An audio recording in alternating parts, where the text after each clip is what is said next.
తిరుమల తిరుపతి ప్రసాదంలో కల్తీ జరిగిందో, అపచారం జరిగిందో, ఆ జరిగిన అపరాధం మానవ తప్పిదాల వల్ల జరిగినటువంటి అపరాధానికి భగవంతుడు కోపం తెచ్చుకుని ప్రళయాలను సృష్టించొద్దు.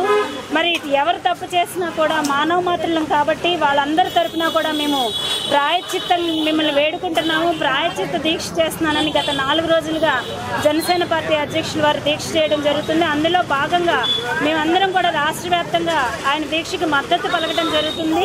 మరి ఈరోజు విశాఖ ఉత్తర నియోజకవర్గంలో దొండపర్తిలో ఎరుకమాంబ అమ్మవారికి మరి వేలాదిగా భక్తులందరూ కూడా, మహిళలందరూ కూడా ప్రతి బుధవారం వచ్చి 3 బిందెల నీళ్లు సమర్పించుకొని వాళ్ళు కోరిన కోరికలు తీరిన తర్వాత మరలా 108 లేకపోతే 11 వాళ్ళు అనుకున్న పని అయిన తర్వాత మొక్కు చెల్లించుకునే ఆచారం ఉన్నటువంటి ఈ గుడిలో ఈరోజు బుధవారం జనసేన పార్టీ వీర మహిళలు అందరం కూడా వచ్చి అమ్మవారికి భగవంతుడు మేము చేసినటువంటి మానవుల వల్ల జరిగినటువంటి తప్పిదాన్ని క్షమించమని వేడుకుంటూ మరి ఈరోజు మేమందరం కూడా జలాభిషేకం చేయడం జరిగింది.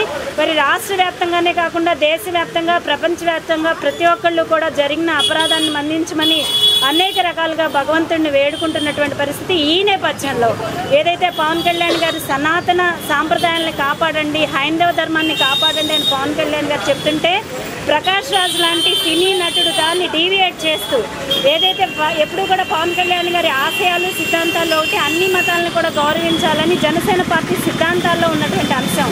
కానీ ఏదైతే ఒక క్రిస్టియానిటీ మతానికి కానీ, ముస్లిం మతానికి కానీ ఒక వాళ్ళ మనోభావాలు దెబ్బతిన్నప్పుడు వాళ్ళందరూ రోడ్డు మీదకి వచ్చి యాజిటేషన్స్ ఏ రకంగా చేస్తారో అదే రకంగా ఈరోజు తిరుపతిలో సంభవించినటువంటి ఈ ఉపద్రవానికి మరి హైందవులందరూ కూడా బాధపడి మనోభావాలు దెబ్బతిని రోడ్డు మీదకి రండి, రోడ్డు మీదకి వచ్చి మన నిరసన తెలియజేయండి.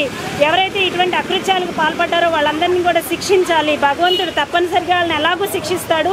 అలాగే గవర్నమెంట్ కూడా దాని మీద ఒక సిట్ విచారణ జరిపించాలి. అంతకుముందు ఎవరైతే ఈవోగా వ్యవహరించారో ధర్మారెడ్డి కానివ్వండి, లేకపోతే టీటీడీ చైర్మన్గా ఉన్నటువంటి సుబ్బారెడ్డి కానివ్వండి, తర్వాత వచ్చినటువంటి కరుణాకర్ రెడ్డి కానివ్వండి, వీళ్ళందరూ కూడా దీనికి సంబంధించినటువంటి ఆన్సర్ తప్పనిసరిగా ఇవ్వాల్సిన అవసరం ఉందని జనసేన పార్టీ అధ్యక్షులు పవన్ కళ్యాణ్ గారు డిమాండ్ చేస్తున్నారు. ఆ నేపథ్యంలో మేమందరం కూడా 11 రోజుల పాటు ప్రతి ఆలయంలో కూడా ఏదో ఒక రకంగా మాకున్నటువంటి మా మనోభావాలు దెబ్బతిన్న విషయాన్ని తెలియజేస్తూ భగవంతుని క్షమించమని కోరుకుంటాం.